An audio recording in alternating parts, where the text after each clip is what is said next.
खबर झांसी से, जहां पर कटेरा इलाके के ईओ को दबंगों ने बंधक बनाकर के जमकर पीटा है। तो सरकारी विभाग को अपनी मर्जी से चलाना चाहते थे दबंग। विरोध करने पर दबंगों ने घंटों तक बंधक बनाकर के अधिकारी को पीटा है और दबंगों को स्थानीय जनप्रतिनिधियों का संरक्षण भी प्राप्त हुआ है। तो डीएम ने मामले की गंभीरता लेते हुए मुकदमा दर्ज कर लिया है। एसएसपी नेवी पुलिस को तत्काल गिरफ्तार के आदेश दिए हैं। तो एक अधिकारी को बंधक बनाकर के पीटना चर्चा का विषय बन चुका है। तो इस तरीके से अधिकारी को बंधक बनाकर के पीटा जाता है और अब ये मामला तूल पकड़ता हुआ नजर आ रहा है। झांसी की खबर आपको बता रहे, कटेरा इलाके के ईओ को दबंगों ने बंधक बनाकर के पीटा है। तो अधिकारियों पर ही अब दबंग हावी होते हुए नजर आ रहे हैं। जो दबंगों की अगर बात करें तो कई जगह से ऐसी खबरें सामने आती रहती है जहां पर लोगों में बिल्कुल भी खाकी का इकबाल नहीं रह गया है और ऐसे में खाकी का खौफ नजर नहीं आता दबंगों के बीच, जिसकी वजह से ऐसी घटनाओं को अंजाम लगातार दे रहे हैं। तो झांसी से खबर, कटेरा इलाके के ईओ को दबंगों ने बंधक बनाकर के जमकर पीटा है। सरकारी विभाग को अपनी मर्जी से चलाना चाहते थे दबंग। विरोध करने पर दबंगों ने घंटों तक बंधक बनाकर के अधिकारी को पीटा है। तो दबंग को स्थानीय जनप्रतिनिधियों का भी संरक्षण प्राप्त था। इसी वजह से इस तरीके की घटना को अंजाम दी गई कि स्थानीय लोगों की भी मिलीभगत होने का ये खबर बताई जा रही है कि जिस तरीके से स्थानीय लोग वहां पर थे, स्थानीय जनप्रतिनिधियों ने भी संरक्षण दिया है दबंगों को। तो डीएम ने मामले की गंभीरता को समझते हुए मुकदमा दर्ज कर लिया है। एसएसपी नेवी पुलिस को तत्काल गिरफ्तारी के आदेश दिए हैं। तो एसएसपी नेवी पुलिस को गिरफ्तारी के आदेश दिए जा चुके हैं। डीएम की तरफ से एक अधिकारी को बंधक बनाकर पीटना चर्चा का विषय बना हुआ है। तो देखिए किस तरीके से कटेरा इलाके के ईओ को दबंग बंधक बनाकर के काफी देर तक पीटते हैं और यहाँ पर जो स्थानीय प्रतिनिधि बताए जा रहे हैं वो भी इन दबंगों को अपना समर्थन दे रहे हैं, संरक्षण प्रदान कर रहे हैं उन्हें। तो विरोध करने पर दबंगों ने घंटों तक बंधक बनाकर अधिकारी की जमकर पिटाई की है। दबंगों को स्थानीय जनप्रतिनिधि का संरक्षण भी प्राप्त हो रहा है।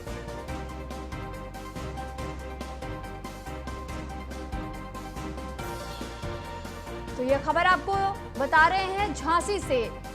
तो झांसी की खबर, कटेरा इलाके के ईओ को दबंगों ने बंधक बनाकर के पीटा है।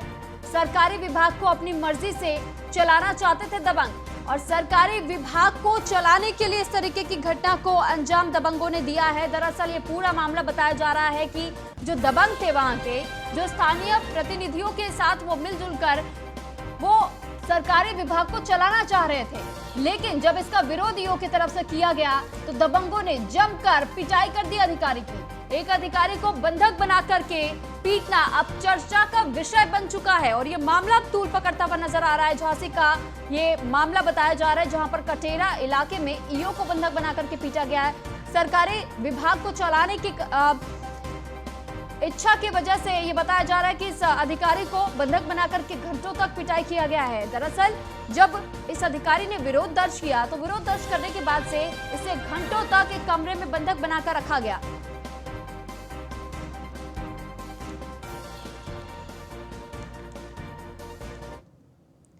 और वहीं बिजनौर की खबर, जहां पर उपद्रवियों के खिलाफ योगी सरकार लगातार सख्त हो रही है। विद्युत विभाग की टीम से मारपीट का मामला सामने आया है और मारपीट करने वाले आरोपी गिरफ्तार हो चुके हैं। तो नगीना में विद्युत विभाग के एसडीओ अंकित कुमार से मारपीट की गई थी। बदसलूकी करने वाले मुख्य आरोपी एहताशम उर्फ राजा गिरफ्तार किया गया है और बकाया बिल की वसूली करने गई थी विद्युत विभाग की टीम। आरोपी के परिवार ने टीम को बंधक बनाकर के पिटाई की थी। विद्युत विभाग कर्मियों ने शक्ति भवन में शिकायत की थी। तो यूपीपीसीएल सीएमडी ने शासन से पूरे मामले को अवगत कराया। यूपी शासन से आरोपी के खिलाफ सख्त कार्रवाई के निर्देश जारी कर दिए गए हैं। मौके पर पहुंचे नगीना विधायक मनोज पारस ने भी खरी खरी सुनाई। तो पुलिस के सामने जेई और एसडीओ अंकित कुमार को जमकर फटकार लगाई गई हो। उपद्रवियों के खिलाफ सख्त योगी सरकार नजर आ रही है। मौके पर पहुंचे नगीना विधायक मनोज पारस ने भी खरी खरी सुनाई है। तो पुलिस के सामने जेई और एसडीओ अंकित कुमार को फटकार लगाई गई। बिजनौर की खबर आपको बता रहे, जहां पर उपद्रवियों के खिलाफ लगातार योगी सरकार सख्त रुख अपनाती हुई नजर आ रही है। विद्युत विभाग की टीम से मारपीट करने का ये पूरा मामला सामने आया था, जिसके बाद से अब इन आरोपियों को गिरफ्तार कर लिया गया है। नगीना में विद्युत विभाग के एसडीओ अंकित कुमार के साथ मारपीट की गई थी। तो बदसलूकी करने वाले मुख्य आरोपी के खिलाफ अब वारंट जारी हो चुका है, जिसकी गिरफ्तारी भी कर ली गई है।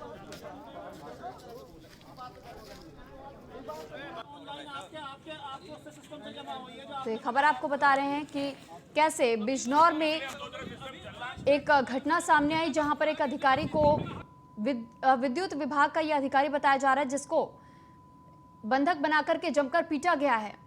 तो ये खबर बिजनौर की आपको बता रही है। उपद्रवियों के खिलाफ लगातार योगी सरकार अब सख्त रुख अपना रही है। तो आरोपी के परिवार ने टीम को बंधक बनाकर के पिटाई की। आज मेरी टीम, मैं अपनी टीम के साथ लगभग 12:30 बजे के आसपास मोहल्ला कलालान में एहतसाम के यहाँ पे पहुँचा, एहतसाम के परिसर पे पहुँचा जिस पे 15,500 रुपये बकाया था। वहाँ पे मेरी टीम के द्वारा कनेक्शन काटने के लिए कहा गया। तो कनेक्शन जैसे मेरा कर्मचारी कनेक्शन काट रहा था तो कनेक्शन काट के नीचे उतरा तो एहतसाम मौके पे आए। उन्होंने कनेक्शन काटने का विरोध किया और उन्होंने मारपीट शुरू कर दी जिसमें मेरे को गंभीर चोटें आई हैं। ठीक है, उन्होंने मेरे साथ व मेरे अवर अभियंता के साथ, ठीक है, दोनों के साथ काफ़ी ज़्यादा मारपीट की है और खींच के वो मेरे को अंदर लेके जाने लगे, अपने घर में ज़बरदस्ती लेके जाने लगे और उन्होंने तमंचा को शब्दों के साथ ये कहा कि तमंचा लेके आओ, इनको गोली मारेंगे, कि तुम मेरे को जानते नहीं हो, मेरी 50 लाख की प्रॉपर्टी है और मेरी जो 50 लाख की प्रॉपर्टी है वो तुम्हारे केस पे लगाऊंगा, तुम्हें मार के तब जेल में जाऊंगा। ये उनके द्वारा शब्द कहे गए।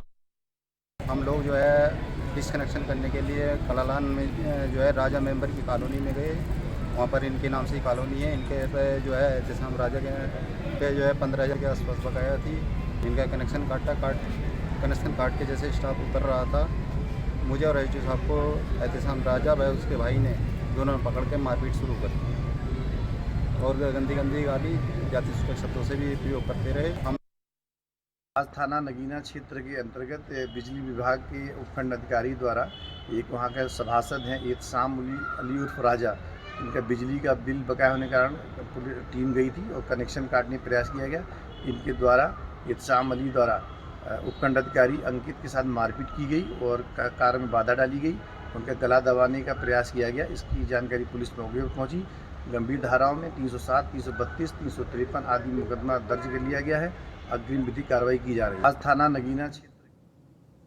और अब खबर गाजियाबाद से, जहां पर बेखौफ बदमाश वीवीआईपी इलाका राजनगर को बदमाशों ने अपना निशाना बनाया है। राजनगर में घर में घुसकर बदमाशों ने डकैती डाली है। दवा कारोबारी पवन गर्ग के घर पर 15 लाख रुपए की डकैती को अंजाम दिया गया है। तो आधा दर्जन हथियारबंद बदमाशों ने हमला बोला था। विरोध करने पर बदमाशों ने मारपीट की घटना को अंजाम दिया। जेवरात और कैश लेकर ये बदमाश फरार हो गए। पुलिस की लापरवाही भी इस बीच सामने आई है।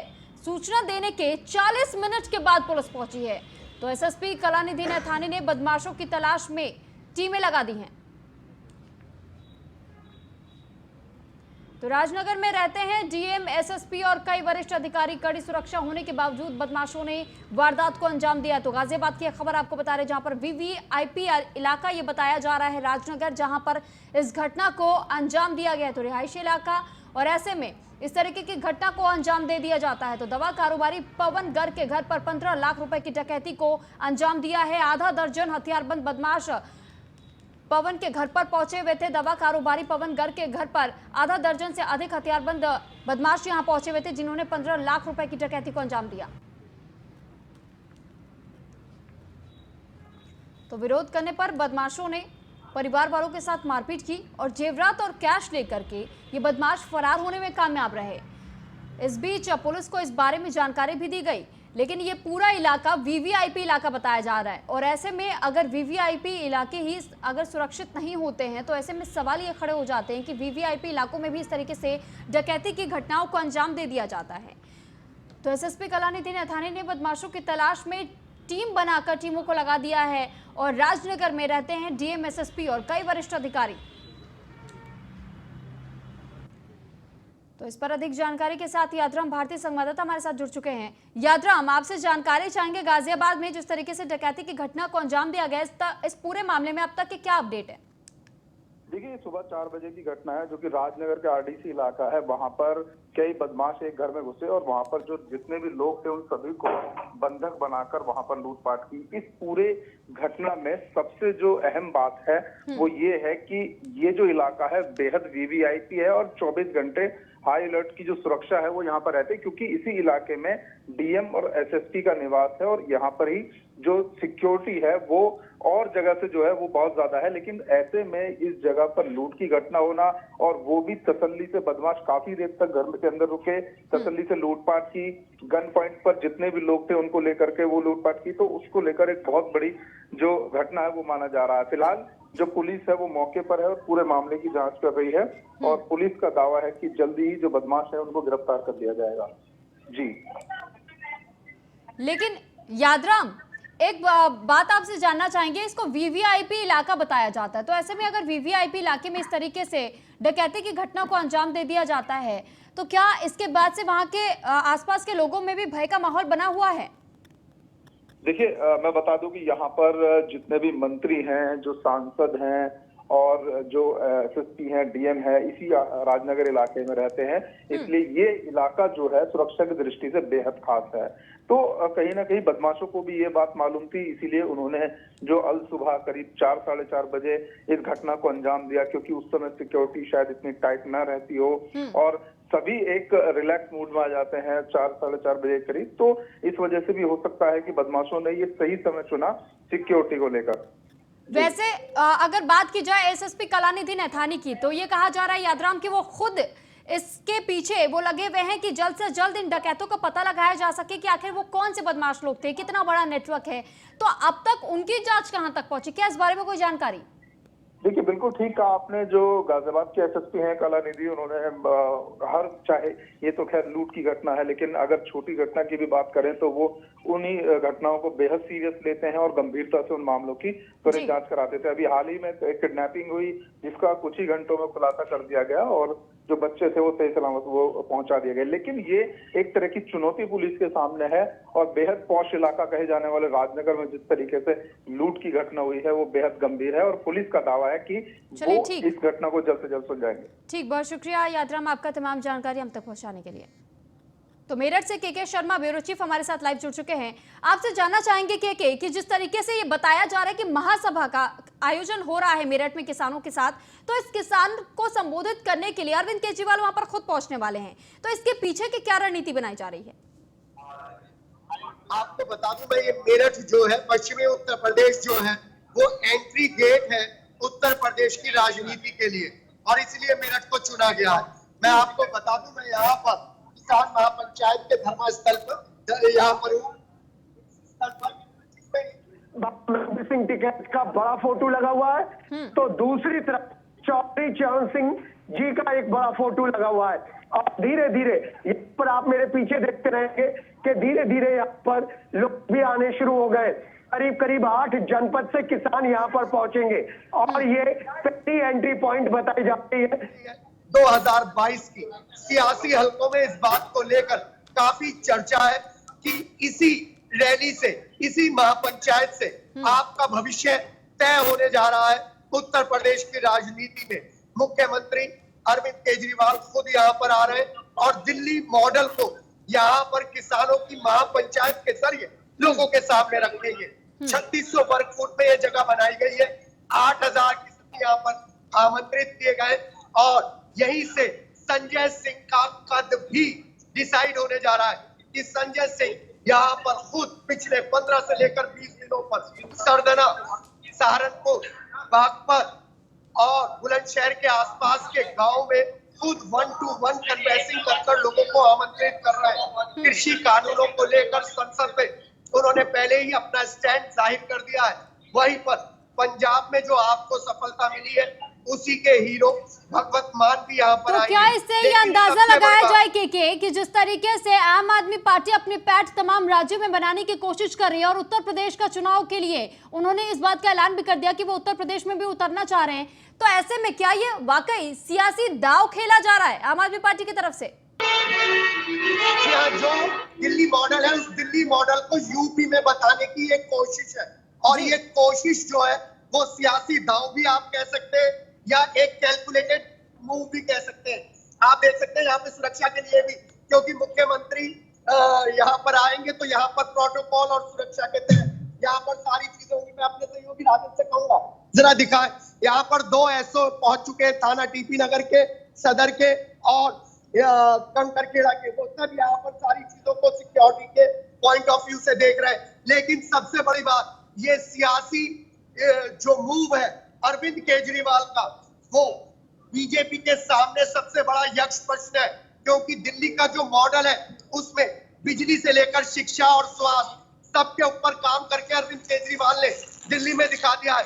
और उत्तर प्रदेश की जो जनता है वो बिजली के दामों को लेकर, महंगाई को लेकर, स्वास्थ्य सेवाओं को लेकर, अनएम्प्लॉयमेंट को लेकर कहीं ना कहीं चिंतित है। तो ऐसे में अगर ये सियासी दाव अरविंद केजरीवाल का सही बैठ जाता है तो आप सोचिए यहाँ की बाकी की पार्टी बीजेपी के लिए भी मुश्किल पैदा होगी। लेकिन सबसे बड़ी बात, आज की भीड़ यहाँ पर संजय सिंह का राजनीतिक डिसाइड करने जा रही है। ठीक है, इसमें आपने एक और बात का जिक्र किया था। आपने कहा था कि इस महापंचायत में जिस तरीके से इस महासभा का आयोजन होना है, ऐसे में वहां पर बड़े बड़े पोस्टर नरेश टिकैत और राकेश टिकैत के भी लगाए गए। यहाँ पर अरविंद केजरीवाल मुख्यमंत्री के ऐसे पहुंच रहे कि वो दिल्ली के मुख्यमंत्री है। लेकिन इससे पहले भी यह देखा गया था कि खुद मनीष सिसोदिया भी उनके साथ दिल्ली बॉर्डर पर गए हुए थे, और उसके बाद जिस वक्त सरकार ने बिजली पानी वहां पर काट दी थी तो आम आदमी पार्टी ने वहां पर बिजली और पानी मुहैया कराई थी। तो ये पूरा षड्यंत्र क्या रचा जा रहा है केवल बीजेपी के खिलाफ? जी हाँ, बीजेपी की रणनीति दूसरी है, आपकी रणनीति दूसरी है। आपकी जो आईटी सेल है वो ठीक बीजेपी की आईटी सेल की तरह काम करती है और काउंटर अटैक करती है। यहाँ पर अगर हम दिल्ली से उत्तर प्रदेश के कंपैरिजन को करें तो दिल्ली में तो सड़कों पर उतरकर बिजली सही कर रही थी, और यहाँ पर जाकर तब राजनीतिक पृष्ठभूमि बनाई थी। लेकिन यहाँ पर तो रैलियों के जरिए राजनीतिक पृष्ठभूमि बनाने की कोशिश करी जाती है। ना तो इन्होंने स्थानीय मुद्दों को छुआ है और ना ही यहाँ पर स्थानीय राजनीति की बात करी है। सिर्फ शुरुआती किसान महापंचायत से कृषि कानूनों से की जा रही है। तो यहाँ पर अगर मैं कहूँ कि आप अपने राजनीतिक तरीके से। ठीक है कि बहुत शुक्रिया आपका तमाम जानकारी हम तक पहुंचाने के लिए। तो अगली खबर का रुख करेंगे। बीजेपी अध्यक्ष जेपी नड्डा का वाराणसी का आज का दौरा बताया जा रहा है। सुबह 11 बजे वाराणसी एयरपोर्ट पर जेपी नड्डा सबसे पहले पहुंचेंगे। प्रयागराज में बीजेपी के हाईटेक कार्यालय का लोकार्पण करने के लिए आज बीजेपी अध्यक्ष जेपी नड्डा वाराणसी के दौरे पर बताए जा रहे थे। सुबह 11 बजे वो सबसे पहले एयरपोर्ट पहुंचेंगे और एयरपोर्ट से इस हाईटेक कार्यालय का लोकार्पण करने के लिए यहां पर बीजेपी अध्यक्ष जेपी नड्डा पहुंचेंगे। तो शाम 4 बजे के करीब वीडियो कॉन्फ्रेंसिंग के जरिए लोकार्पण करेंगे जेपी नड्डा। तो सीएम योगी आदित्यनाथ भी इस कार्यक्रम में मौजूद रहेंगे।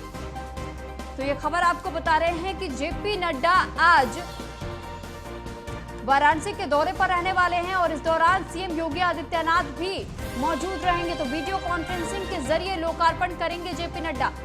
सुबह 11 बजे वाराणसी एयरपोर्ट पहुंचेंगे जेपी नड्डा और उनके साथ योगी आदित्यनाथ भी मौजूद रहेंगे। तो प्रयागराज में बीजेपी के हाईटेक कार्यालय का लोकार्पण करने के लिए वाराणसी से बीजेपी अध्यक्ष जेपी नड्डा लोकार्पण करेंगे।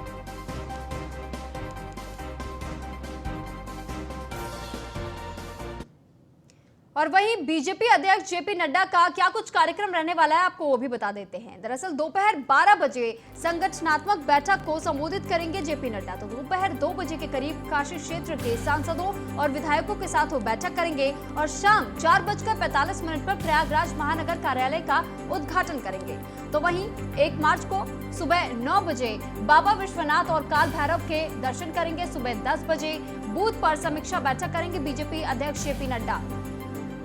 तो समीक्षा बैठक सुबह 10 बजे होनी है और बूथ पर पार्टी कार्यकर्ताओं के साथ सुबह का जलपान जेपी नड्डा करेंगे। तो सुबह 11 बजे पंडित दीनदयाल उपाध्याय की प्रतिमा पर पुष्पांजलि भी अर्पित करेंगे। काशी क्षेत्र के आईटी और सोशल मीडिया कार्यकर्ताओं का मार्गदर्शन करेंगे। इस पर अधिक जानकारी के साथ आकाश यादव संवाददाता हमारे साथ फोन लाइन पर जुड़ चुके हैं। आकाश, आपसे जानकारी चाहेंगे कि जिस तरीके का ये पूरा दौरा बताया जा रहा है जेपी नड्डा का, तो ऐसे में क्या कुछ कार्यक्रम और कौन कौन लोग उनके साथ शामिल हो सकते हैं? देखिए, राष्ट्रीय अध्यक्ष बनने के बाद जेपी नड्डा का बनारस का पहला दौरा माना जा रहा है और ये दौरा पंचायत चुनाव और 2022 में होने वाला विधान चुनाव की एक रणनीति कही जा सकती है, क्योंकि बनारस का ये दौरा पूरे पूर्वांचल की बैठक है। इसमें 16 जनपद के सांसद, विधायक और कई ऐसे बड़े बड़े चेहरे रहेंगे जो 2022 आने वाले पंचायत चुनाव में एक अमुक रणनीति तैयार करेंगे। आपको बता दें जेपी नड्डा का पहला कार्यक्रम गोकुल धाम में रहेगा, जहां लगभग 2 से 2.5 घंटे बैठक रहेगी। उसके बाद रोहनिया जाएंगे, जहां काशी क्षेत्र का नया नवनिर्मित कार्यालय बना है, जो 16 जनपदों के मुख्य द्वार रहेगा, जिसमें 16 जिला, 62 विधानसभा और 14 लोकसभा का मुख्य यह केंद्र माना जा रहा है। इनका उद्घाटन करेंगे वर्चुअल तरीके से। प्रयागराज में भी महानगर बनने वाला कार्यालय, वहां का भी उद्घाटन करेंगे। उसके बाद आपको बता दें कि बूथ कार्यकर्ताओं से भी बैठक करेंगे मुख्यमंत्री। ठीक, लेकिन आपने बैठकों का जिक्र किया आकाश, तो ये बैठकों को किन मायनों में खास माना जा सकता है? देखिए, आगामी पंचायत चुनाव 2022 में होने वाले विधानसभा चुनाव की एक रणनीति तैयार की जा रही है, क्योंकि अखिलेश यादव और प्रियंका गांधी वाड्रा का जहां लगातार 3 दिन से पूर्वांचल दौरा था, ऐसे में पूर्वांचल का लहर अलग था। जेपी नड्डा, मुख्यमंत्री योगी आदित्यनाथ, कैबिनेट मंत्री, तमाम ऐसे मंत्री का बड़े बड़े चेहरे रहेंगे आज वाराणसी में, जिनकी एक रणनीति तैयार होगी 2022 और पंचायत चुनाव को लेकर। चलिए ठीक, बहुत शुक्रिया आपका तमाम जानकारी हम तक पहुंचाने के लिए आकाश। स्वागत है खबर प्रतापगढ़ से, जहां सत्ता के नशे में चूर विधायक जी की गुंडागर्दी देखी गई है। तो अपने दल पार्टी के विधायक आर.के. वर्मा की गुंडागर्दी सामने आई है। टोल कर्मियों को गनर से दौड़ा दौड़ा करके पिटवाया है। विधायक के गुर्गों ने तोड़फोड़ तक की है। तो टोल पर गाड़ी रोकने पर गुस्सा गए विधायक जी, और ऐसे में गुस्से में जिस वक्त वो नजर आए तो उन्होंने अपने गनर से पिटवा दिया इस टोल कर्मी को। तो उनकी गाड़ी को रोका गया था, जिसकी वजह से विधायक जी गुस्साए और उसके बाद उन्होंने इस तरीके का हथकंडा अपनाया। तो विधायक जी हाईवे टोल पर कर्मियों ने रोकी थी विधायक की गाड़ी। तो विधायक जी के गुंडागर्दी सीसीटीवी कैमरे में कैद हुई है, और सीसीटीवी कैमरे में कैद होने के बाद से इस घटना का खुलासा हुआ। प्रतापगढ़ प्रयागराज के बीच में बने टोल प्लाजा का ये पूरा मामला बताया जा रहा है। तो प्रतापगढ़ की खबर आपको बता रहे, जहां पर विधायक की गुंडागर्दी देखी गई है। अपना दल पार्टी के विधायक आर.के. वर्मा की गुंडागर्दी देखने को मिली है। सत्ता के नशे में चूर नजर आए ये विधायक, और जब इनकी गाड़ी को टोल कर्मी ने रोक दिया तो टोल कर्मी को गनर से दौड़ा दौड़ा करके इस विधायक ने पिटवाया है। तो विधायक के गुर्गों ने तोड़फोड़ तक यहां पर की है। तो टोल प्लाजा के कर्मियों के साथ पहले तो हाथापाई की गई और गनर से दौड़ा दौड़ा करके टोल कर्मी को पिटवाया गया है। उसके बाद ये भी देखा गया कि जिस तरीके से वहां पर जो टोल लगा हुआ था उसमें भी तोड़फोड़ की गई है। किसी ने पूछा आपका पास ये 2019 का है, उसमें वहाँ से विधायक जी के 2 गनर उधर के आए और किसी के साथ गलत व्यवहार करने लगे और मारपीट करने लगे। और टीए भी खड़ा था, टीए भी को काफ़ी अच्छी तरह से उन्होंने धुनाई किया। उसके बाद मैं ऑफिस साइड में बैठा हुआ था, तो बोलते तुम्हारा मैनेजर कौन है। तो उसके बाद मेरे पास 2 आदमी, एक तो पियोन था। कौन कह रहा था कि मैनेजर कौन था? जो उनका जो गनर है विधायक जी का, जो और एक और उनके साथ में थे, उन्होंने भी कहा था पूछा आपका कौन है। तो HR मैनेजर मेरे पास में बैठा हुआ था, उसको पिटाई लगाया। उसके बाद में मेरा पियोन भी था, पियोन को ही मारा। उसके बाद मेरे भी एक गाड़ी आई विधायक जी की थी, वो तो उसमें पास लगा हुआ था 2019 का। तो 2019 का पास है, ये अभी 21 चल रहा है, तो वो पास होने से मेरा पूछना फर्ज था। मैं पूछा उनसे किसकी गाड़ी है, तो बोले विधायक डॉक्टर आर.के. वर्मा का। तो मैं एग्जाम्शन करने लगा, तब तो वो बोले कि नहीं जाएगी वो गाड़ी। और इस पर हमसे बातचीत करने के लिए अनुराग भदौरिया हमारे साथ जुड़ चुके हैं। अनुराग भदौरिया जी, ये जो घटना सामने आई है कि अपना दल पार्टी के जो विधायक बताए जा रहे हैं उनकी गुंडागर्दी इस तरीके से देखी गई है, तो इस पर क्या कहेंगे आप?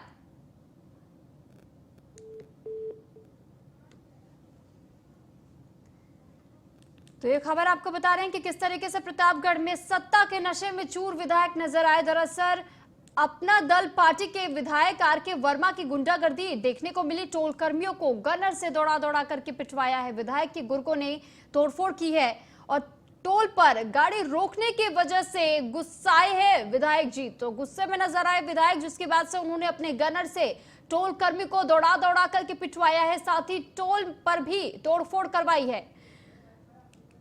तो टोल पर जो हाईवे पर टोल बताया जा रहा था उसमें तोड़फोड़ भी करवाई गई है। कर्मियों ने विधायक की गाड़ी रोक दी थी, जिसके वजह से गुस्से में नजर आए विधायक। तो गुंडागर्दी सीसीटीवी में भी कैद हुई है विधायक की। तो समाजवादी पार्टी के प्रवक्ता अनुराग भदौरिया जी हमारे साथ जुड़ चुके हैं। अनुराग जी, ये जो घटना सामने आई है इस पर क्या कुछ कहना चाहेंगे आप? क्योंकि इस तरीके से विधायक की अगर गुंडागर्दी सामने आ जाए तो इस पर लोग कैसे किसी पार्टी पर भरोसा कर ले? पार्टी की बात ही नहीं है। उत्तर प्रदेश के अंदर में जंगल राज चल रहा है। यहाँ पे सरकार नाम की कोई चीज है ही नहीं, किसी को किसी बात का डर नहीं है। जब लोगों को पता है कि यहाँ पे मुकदमे वापस हो ही जाते हैं, चाहे विधायक हो चाहे मंत्री हो, मुकदमे जब वापस होनी है तो फिर चिंता किस बात की है। तो फिर ये इस तरह का आतंकी माहौल तो रहेगा ही, कमजोरों पे सताने। पर देखिए, आपने जंगल राज की बात की, तो जंगल राज आप ये कह सकते हैं कि बीजेपी की सरकार है वहां पर, यहाँ तो गुंडागर्दी तो यहाँ किसी और विधायक की देखी जा रही है, अपना दल पार्टी के विधायक है ये। मेरी बात ही नहीं समझते, जब जंगल राज है तो क्या अपना दल, क्या भारतीय जनता पार्टी, जब कानून व्यवस्था नाम की कोई चीज है ही नहीं, जब कोई डर नहीं है, यहाँ सरेआम इस तरह की जो घटनाएं होती हैं तो उस पर ये चल रहा है ना, तो चलेगा ही। भारतीय जनता पार्टी की सरकार में ये लगातार होता चला आ रहा है। ये सिर्फ नफरत की राजनीति करने वाले लोग हैं, ये लोगों का सम्मान करने वाले लोग, और ना इनको लोगों के सम्मान से कोई लेना देना है। ठीक है, इसी पर एक सवाल का जरा जवाब आपसे चाहूंगी कि अनुराग जी, जिस तरीके से आपने कहा कि चाहे सरकार किसी की भी चले, लेकिन यहाँ पर ये देखिए कि जंगल राज चल रहा है, कानून व्यवस्था ठप है। अगर आपकी सरकार होती और ऐसे में अगर इस तरीके की घटना सामने आ जाती तो क्या, अगर यही सवाल आप पर खड़े किए जाते, क्या ये उचित था? मैंने कहा भारतीय जनता पार्टी की सरकार, भारतीय जनता पार्टी की सरकार में गुंडा राज चल रहा है, मैं किसी की भी नहीं बोली। भारतीय जनता पार्टी की सरकार जब होगी, जब रहेगी, इस तरह का माहौल देखने को लगातार मिलता आ रहा है। सर, तो सवाल का जवाब दे दीजिए ना। मैंने तो आपसे यही पूछा कि अगर आपकी पार्टी रहती सत्ता में और अगर इस तरीके की घटना उस दौरान भी सामने आती तो क्या यही सवाल आप पर भी खड़े किए जा सकते थे? फिर आप क्या कहते हैं? देखो, हमारे समाजवादी लोग विकास की राजनीति करते हैं। समस्या इस बात की है कि सवाल आपको सत्ता पक्ष से पूछना चाहिए तो सवाल आप विपक्ष से कंपेयर करने लगते हैं। आप लोग की समस्या ये है कि बैलेंस करने लग जाते हैं। कैसे बैलेंस करें भाई, बीजेपी वाले नाराज ना हो जाएं आपकी खबर देख के, तो आप तुरंत विपक्ष। सर, तो हमारा तो काम है, क्योंकि हमें खबरें बैलेंस के साथ ही चलानी पड़ती है, हम किसी का पक्ष नहीं लेते। की बात करते करते आप आ रहे, आपके अरे आप जिसने गलती की है उसको सजा मिलने की अभी बात होनी चाहिए, उस पर बात करते हैं। आपकी जीभ लड़खड़ा रही है, आप कह रहे हैं कि अगर आप कुछ बैलेंस करने लगे, आप बैलेंस क्यों करें भाई? जिसने गलती की उसको सजा मिलनी चाहिए। ये बोलिए ना कि भारतीय जनता पार्टी की सरकार है, भारतीय जनता पार्टी की सरकार। सर, बैलेंस से इतना ही तात्पर्य है कि हम विपक्ष पर ही निशाना नहीं साधते, अगर सत्ता पक्ष की गलती होती है तो वो भी दिखाते हैं। होता ये होता वो होता कहाँ से आ गया इसमें? अभी घटना घट के उसके बारे में बात कीजिए ना, होगा नहीं। अनुराग जी, तो आपने जिस तरीके से ये इस घटना का जिक्र किया और बीजेपी पे निशाना साधा, तो मैंने तो साफ सवाल आपसे किया था कि अगर आपकी सरकार होती, सरकार पे निशाना होगा, सरकार तो आपने एक बार भी लेकिन ये नहीं कहा कि इस विधायक की गलती थी, इस विधायक पर ही इसके खिलाफ कार्रवाई की जानी चाहिए। भाई, भारतीय जनता पार्टी की सरकार है, भारतीय जनता पार्टी की सरकार में भाजपा के विधायक और उनसे रिलेटेड विधायक कर ही क्या रहे? यही तो कर रहे और क्या कर रहे हैं? और उसके बच्चा क्या है इसके पास में? नफरत राजनीति चलाओ, गुंडागर्दी करो, लगातार करते आ रहे, यही तो कह रहा हूँ। चलिए ठीक है अनुराग जी, आप चले गए। ठीक, बहुत शुक्रिया आपका हमारे साथ जुड़ने के लिए और अपनी बात को रखने के लिए। तो प्रतापगढ़ की खबर आपको बता रहे कि सत्ता के नशे में चूर विधायक जी की गुंडागर्दी सामने आई है, और ये खुद देख लीजिए कि ये सीसीटीवी फुटेज है जिसमें पूरी घटना कैद हुई है। टोल प्लाजा पर दरअसल इस विधायक की गाड़ी को रोका गया था, अपना दल पार्टी के विधायक बताए जा रहे हैं, और ऐसे में जब उनकी गाड़ी को रोका गया टोल पर, और अब हमारे साथ लक्ष्मीकांत वाजपेयी जी जुड़ चुके हैं बीजेपी से। तो लक्ष्मीकांत जी, ये जो घटना प्रतापगढ़ की बताई जा रही है, अपना दल पार्टी के विधायक है, इनको जब टोल पर रोकने की कोशिश की गई तो उन्होंने अपने गनर से टोल कर्मी को ही पिटवा दिया, क्या कहेंगे इस पर? देखिए, विधायक किसी भी पार्टी का हो, टोल पर अपना एक नियम है कि सांसद और विधायक और अन्य श्रेणी हैं जिन पर कोई किसी प्रकार की कर की देयता नहीं बनती। ऐसे में उनकी गाड़ी के ऊपर फास्टैग या विधायक का पास अपने आप में उनको कर देयता से मुक्त करता, लेकिन इस सब में भी उनको बूथ पर रोककर गाड़ी का नंबर नोट करेगा, नाम पूछेगा, और आवश्यकता होने पर विधायक का कार्ड भी वो मांग सकता है।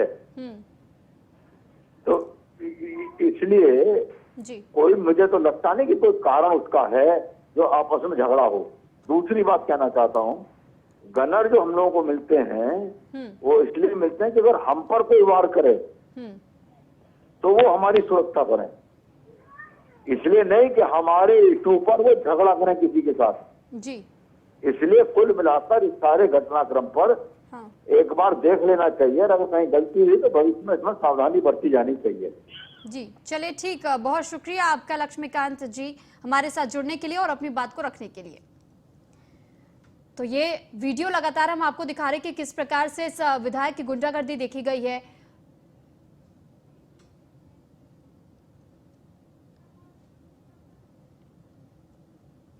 तो प्रतापगढ़ की खबर जहां पर अपना दल पार्टी के विधायक आर के वर्मा की गुंडागर्दी देखने को मिली है।